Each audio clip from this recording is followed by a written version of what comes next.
On this episode of the show, I have with me Eric Hoffert. He is CTO at Kargo, and we're going to be talking about, a couple of different things, especially around technology solutions and timing. Eric has a fantastic background in areas of innovation that we're going to cover, his leadership journey, talking about digital video and some AI and trends within AI and what Kargo is working on as well. Eric, thanks for taking the time. You bet. Really glad to be here. Absolutely. I appreciate your time. Before we start, can you tell everyone what Kargo does? Absolutely. Kargo is a digital advertising platform. The company is focused on high-impact creative, high-impact data, and AI. We like to say we combine art and technology to drive results and outcomes for our advertisers and our clients. Very cool. Very cool. So this topic, we're going to be talking a little bit about that intersection between, developing technology, the leadership required during periods of innovation, and some of the stuff that we're seeing being done with AI, especially when it comes to where Kargo sits.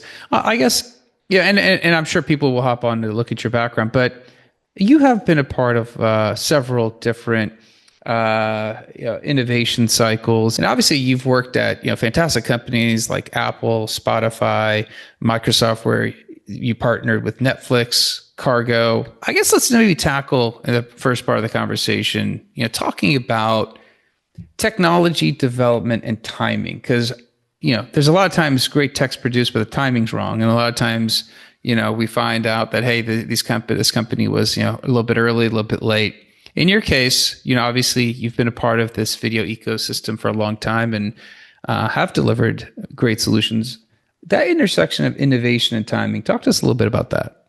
Yeah, absolutely. And it's been a great adventure that I've had. Sometimes I wake up and pinch myself and say, is this real? Because it's been so fun and exciting and working with so many great people and having an opportunity to be involved in a lot of great products and cultures and companies.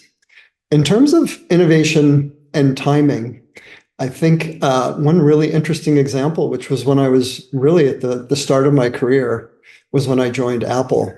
I was in my 20s, and when I got there, started working on software-based video compression, and that at the time was a very early project. It actually started as a hack project.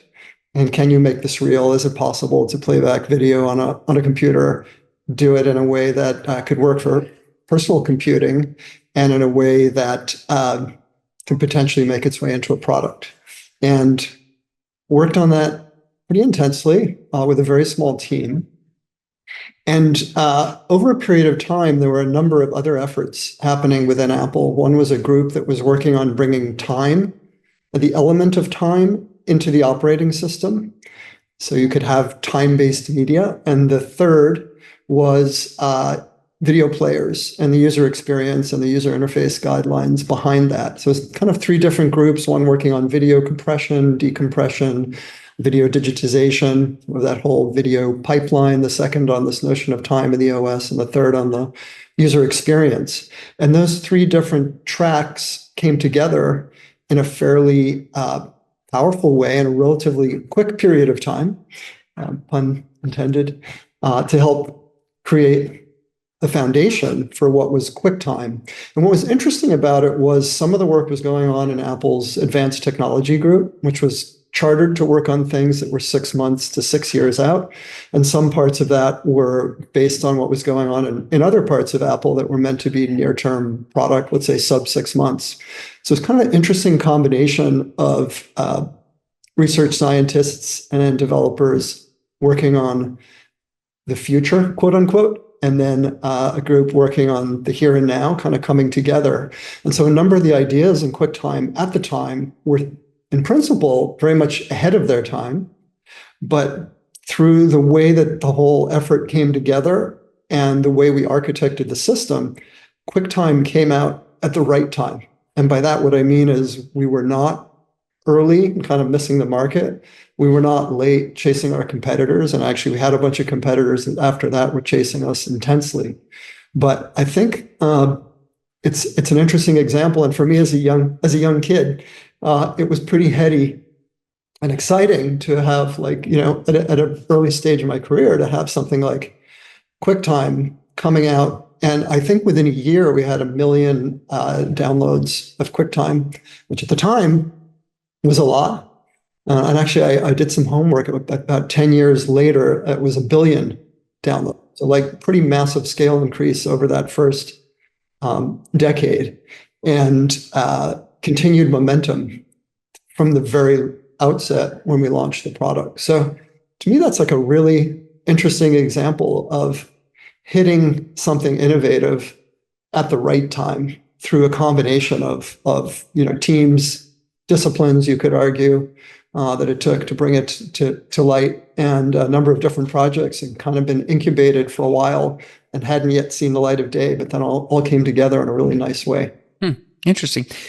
As you mentioned that, I think QuickTime, obviously now everyone has used it who has a Mac. I mean, it's so common. It's a part of our ecosystem in the Apple world, if you're an Apple person.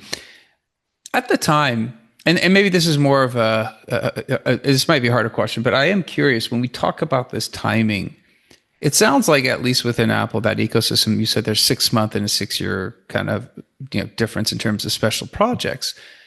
Something like QuickTime, was that accidental? Was it just happen chance that the timing was right? Was there foresight into seeing the market, seeing the opportunity, and obviously, delivering on what Apple's delivered over the last 20, 30 years, where they execute very well. But where does timing in terms of the innovation part that we see now factor in? Is it accidental? Is it just happen chance, or is there deliberate decisions on timing that we just don't know about at the time? Yeah, that's a really good question. At the time, there were some elements that came together from a technology perspective, enabling technology, that made it the right time, which was that personal computers at that time had pretty recently become fast enough to be able to decompress video in real time and deliver it, which, if you go back to the earlier days of the Mac, back to the black and white days, let's say, on the screen,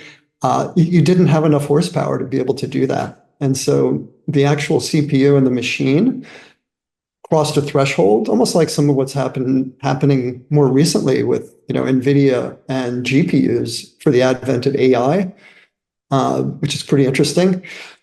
So I'd almost draw a parallel there. And that was an enabling capabilities that made it feasible. And then no one had actually really tried it before. So that was the innovation part. It was able to we were able to see around a corner that no one had seen at that point in time. And Apple was definitely first to market with a digital video, playback capability, and then a whole sort of operating system capability wrapped around it. So I think that part was maybe fortuitous timing, that we wanted to do this. We had a passion and a conviction to bring digital video to the masses. The project was codenamed Warhol, which means anyone, could be famous for 15 minutes because people could make their own videos and then get them out there easily on a personal computer. And it started with Mac, and then of course it went to Windows too. So it became truly cross-platform, which also helped to explain how we got to 1 billion plus downloads and growing from that early effort.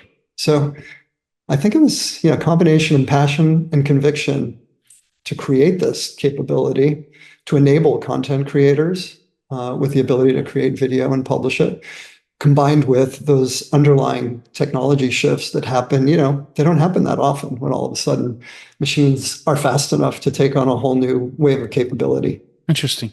I guess I actually like how you mentioned conviction, because I think sometimes when we hear about startups, they are going after an addressable market that sounds big. They're going after what seems to be more of an idea versus focusing on that conviction of we're trying to accomplish X. And I did actually have somebody on the show just recently who has a North Star of garment care. Just everything that falls under garment care, they want to improve every facet of that process. And it is interesting because what you're talking about when I'm listening is you had the conviction of delivering to content creators, to people to consume this video cross-platform, bring it to the masses. With that said, does that change how you as a leader then manage that team, manage what you're driving towards? Is it make your job easier? Is there more pressure? How does the actual execution look like on the ground? Yeah, it's a great question. And as I reflect on it a bit, Steve Jobs said the journey is the reward. I think when we go into building a new product or come up with a new idea, it's actually really important that the journey can be the reward, because a lot of times the timing is off. It's generally like a venture capital portfolio. You generally will have one or two really big hits with things you do. 3 or 4 or 5 projects that are reasonable, and then a number of flameouts. And in many ways, in terms of that intersection of innovation and timing, it's the same thing. So how do you deal with that from a leadership perspective?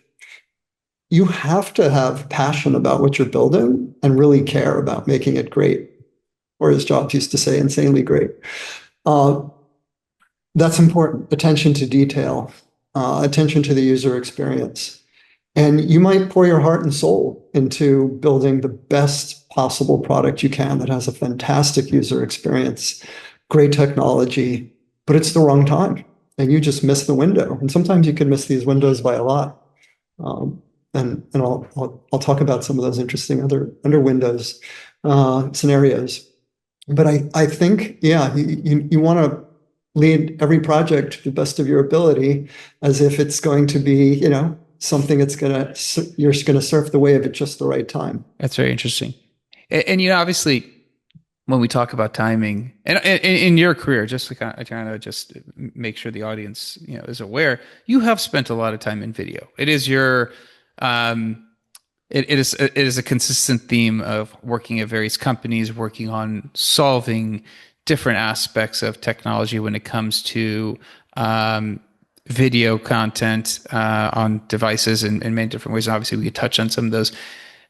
And obviously, having seen that extent of the last decade or two of video developing, mobile devices have obviously made video consumption just so easy. When you look at some of the innovation and timing, is there something that stands out from a timing perspective that you look back now and go, you know what, it was the right idea, the timing wasn't just there? Absolutely. And the one that jumps to mind for me, and this is so interesting because I've been noticing this especially over the last few weeks. But in addition to working at Apple, as you mentioned, I worked at Spotify, and I joined Spotify as the video architect and was the founding member of the video team. Of course, most people think of Spotify as a streaming music service, and that is what it is, and that is what it's extremely well known for, and a fantastic service, and is a enormous market leader in streaming music. But in 2011, I joined Spotify to bring video to the platform. And we built a whole video platform. At that time, I helped build a video team, and we built some really exciting capabilities for video. But it's 2025 now, it's almost 15 years later. And actually now I'm seeing, when I launched the Spotify app on the home screen, video podcasts are front and center. And I think it varies by user based on, whether you're watching podcasts and what gets recommended to you, but at least in the user experience I'm seeing now, I'm seeing video every day or every other day as a core part of the Spotify experience. So you contrast that with QuickTime. QuickTime took about a year and a half to build, and it's lasted for more than 30 years, which also is pretty rare and something that's pretty exciting to see. In this case, this is a technology that, started building it in 2011, and in 2025, it's now playing an increasingly important role for Spotify. So that's like a 15-year delta. So to me, it's very fascinating to kind of look at these two examples. And so timing is definitely really important. Yeah, it's fascinating because my show's hosted on the Spotify for Creators platform. So I've seen it now for 6-7 years evolve. Video was not a part of it, and YouTube was the only option for video, but then you have to manage 2 different places, and it's not convenient. And this year we've seen video come from Spotify as that move. So when we talked about it, I was like, it kind of hits home, and I could see where that innovation took time because podcasts have actually taken on way more video features. I record now in video as we are now because the video is becoming valuable. And this timing, obviously, this example is fantastic. And when you think about kind of your journey within this world of digital video, you've obviously seen features out. You've built been part of the team that built QuickTime. You've seen some of the core pieces of Spotify's video platform in play. In terms of innovation, and as your North Star, what keeps you motivated to keep working within the space, right? Because obviously, it sounds like you have a passion for this content, these type of features. At some point, is there a I've pretty much seen and done a lot of this. I would get tired of it, or do you still find passion in solving these video challenges? Yeah, it's a great question. I still have a ton of passion for it, and it's central to what I do here at Kargo as well. And I think what I've seen, I mean, first of all, it's just video is such a visual, powerful storytelling communication medium. But what I have found throughout the multiple decades that I've worked on videos, there's always some new challenge to go after. And like right now, I'm working a lot at the intersection at Kargo of video and AI.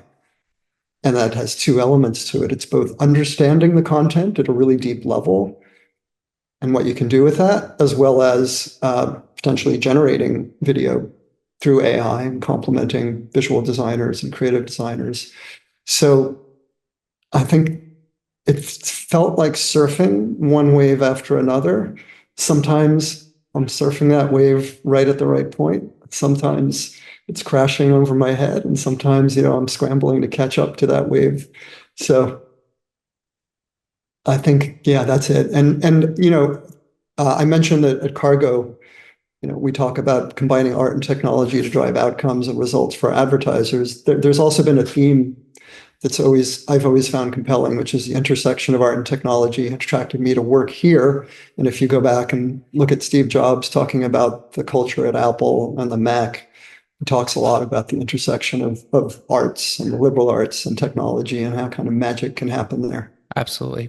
I like to maybe pivot to that and ask you a question there, because I do think we had heard about, at least maybe even a decade ago, when YouTube was really at its highest adoption. People are just, everything's on YouTube. I want to watch YouTube. We started talking about what if advertisers could find a way to integrate better into video. And talk was maybe it's a point in time, it's a overlay, all these different things. Even now on various playback devices, you see companies trying to inject a way of advertising, get you to that purchase point. I guess as you kind of look at the opportunities, and it might circle into Kargo really well, this question, but that intersection of being able to take the content and actually provide value to the consumer, I think that's an interesting intersection. I don't know if it's done yet as seamlessly as it could, but I know you have experience. I'd like to hear your thoughts on that. Yeah. And it's a great topic. And, when I look at and this is part of the answer also to your earlier question about video and why I've continued with the video theme. My work over the last decades in video has had three parts to it. One of the enabling capability to play back video, to stream it on demand, live, and then ultimately to enable content creators to be able to monetize that video. So as a publisher or a broadcaster or a programmer, to be able to generate money that funds the creation of that content and allows a vibrant content industry.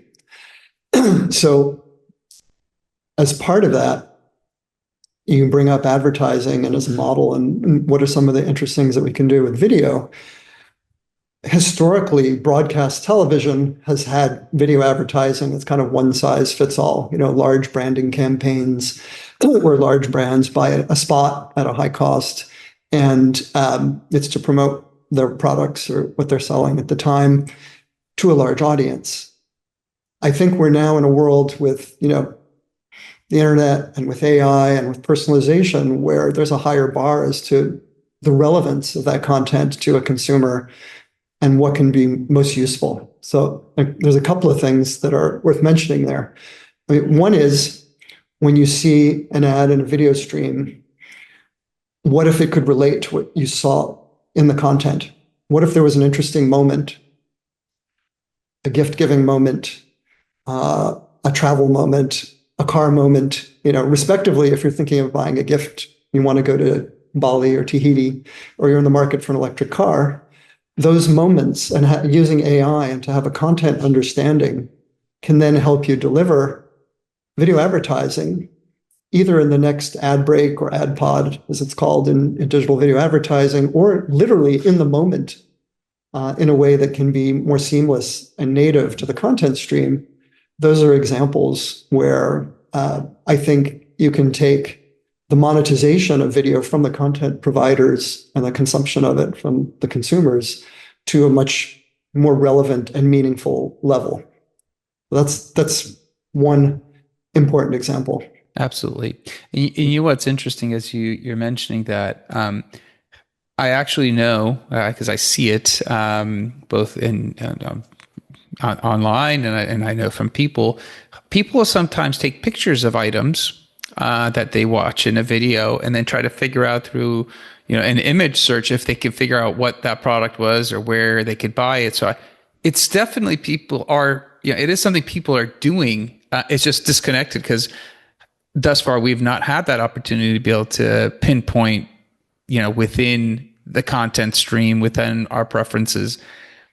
The one question I wanted to maybe just ask in talking about AI and video, a lot is made with AI and privacy. I joke. I go, I can't wait for AI to know when I'd like a pizza, and it just shows up for my dinner at 7:00 on a specific night, and I don't ever have to think about it. I'm okay with that. I know a lot of people are worried about what happens to their information. When we want to talk about video and AI, and from the perspective of PII and worrying about those implications, are there solutions? Are there ways around that? Well, what I just described to you, where you're identifying interesting moments, and you actually took it another step, which is relevant, which is you were talking about people taking pictures maybe of the interesting moments in the video stream, which could be not only the examples I gave, but maybe a specific product, as well as could be an actor or a scene or a place you want to go to. All of that is what's called like scene level targeting or contextual targeting that's time-based, that's related to those moments. And in that case, you can view that content without any PII information being associated with it. So that's one thing to say to you. I think the other thing that could be a good opportunity to bring up with you that relates to AI, I think there's three interesting facets of AI that are worth mentioning. One is I think AI is a macro wind, not a headwind, it's not a tailwind. It's a large force, and it can be a force multiplier. So with AI, you want to pick the best spots in that macro wind environment that can be a tailwind for you. The second is that AI can be a rocket ship for the mind. You can really use it as a way to elevate what you need to do in pretty powerful ways. Kind of like Steve Jobs talked about the bicycle for the mind. This is at another level. And the third, which relates also to your question, is I think we're shifting from an attention economy to an intention economy. And if you think about it for video advertising, or even for the future of video and where we may be headed, what if you use a prompt for the movie that you want to watch? And that movie, you say, hey, I'd like to watch something that's 90 minutes, that's a drama, that has a few of my favorite actors in it, that takes place in mountain scenes. And in addition to that, I'm interested right now in getting a new sweater. I want to go to Thailand, and I'm in the market for an electric car. So what gets created is a fully, in this case, personalized experience that's driven based on your intentions, both for what you watch and for the advertising that would appear in that content to help fund that content, make sure you can experience it. So I think there's some, you talk about like what's kept me interested too in all these decades. I think there's interesting possibilities when you look at the intersection of video and AI, content creation, content consumption, advertising, that could take us into the realm of personalized movies, personalized advertising, where you're in the driver's seat. Think about that. That's an intention economy model. Just to clarify, because I actually have held this thought, but I just want to confirm with you because obviously growing up, I remember reading those choose your own adventure books. You could pick which page number to go and the story would be different every time. Do you envision a world where even a movie, an advertisement, a TV show could get so personalized that you and I could watch the same titled movie, but maybe they're two different movies. Maybe they're two different outcomes or two different, emotions or something that AI knows that I prefer over you. I mean, is that something that you are foreseeing within where the technology can head, or is that just way too personalized? It is. I think that's where it can go. Very cool. Very cool. I like that. That'll be exciting. We go back to because I tried to introduce those books to my daughter, and she was confused as to why you could pick various pages. I go, that was the fun of it. You could hop around and the same book, you can read it twice, and it'll be really different. So that's very cool. I know you got to get back to that. I was going to ask you one final question. I keep saying that, but before I let you go, I did want to talk about obviously we've been talking about this innovation and timing. It's definitely something where in your career, you've had it both sides of the coin. You've been a part of innovation. Are there things that you look back that are some of those key takeaways that you could potentially pass on to others? Absolutely. Yeah, I would say there's three main takeaways from all these experiences that I've had in innovation. The first, it's really important to be able to see around the corner. You need to be able to see things that others can't see. That's number one. And how you do that? It's a lot of different ways to do it. It could be cross-discipline teams. It could be reading deep in another discipline that you are not familiar with, kind of open up your synaptic connections and start to make connections that maybe didn't exist before. I think having a diversity of creative inputs in your life and how you think about and interact with the world can really help on that first one. And also teams and diverse teams. So that's the first. The second is, and I think we've definitely touched on this here big time, is you surf the wave. You got to surf the wave, and you've got to use some really good judgment as best you possibly can with all the people you're working on, with your project, your product, or your company. You want to catch that wave at the right time. You don't want to be too early and be scrambling to catch up. You don't want to be too late and have the wave, cause you trouble. Surfing the wave is key. And the third is speed. If you really do see around a corner and no one else has seen around that corner, moving fast, seizing the moment, carpe diem, I think is really important. So I would say those are three main takeaways: see around corners, surf the wave, and move fast.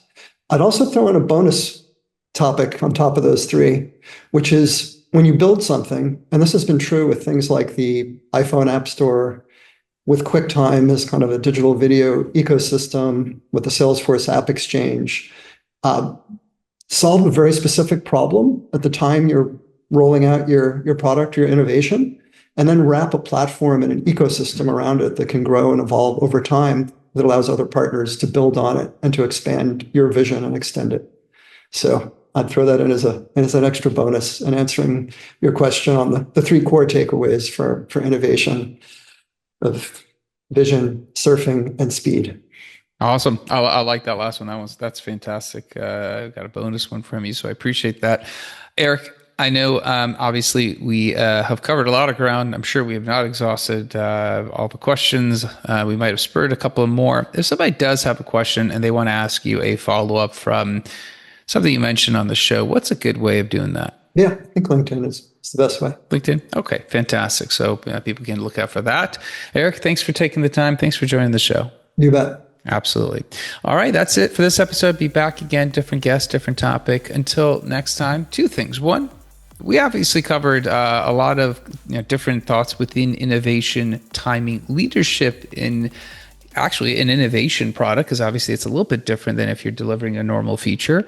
We also talked about where AI and the future of video is. We talked about how Eric has a passion for video, and it's kind of been what's been guiding him. I actually think that's really an important one for most people in their careers. They, if you do find that vertical that you really love, there's opportunity. So maybe that is something to look at. Also, we got a couple of takeaways on seeing around those corners, surfing the wave and speed, and obviously a bonus one of really taking a look at how do you solve a problem and wrapping an ecosystem around it. So share this episode with somebody else who might benefit from it. I'd really appreciate that. Also, like, subscribe, comment. Let me know how the show's going for you. Until next time, thank you and goodbye.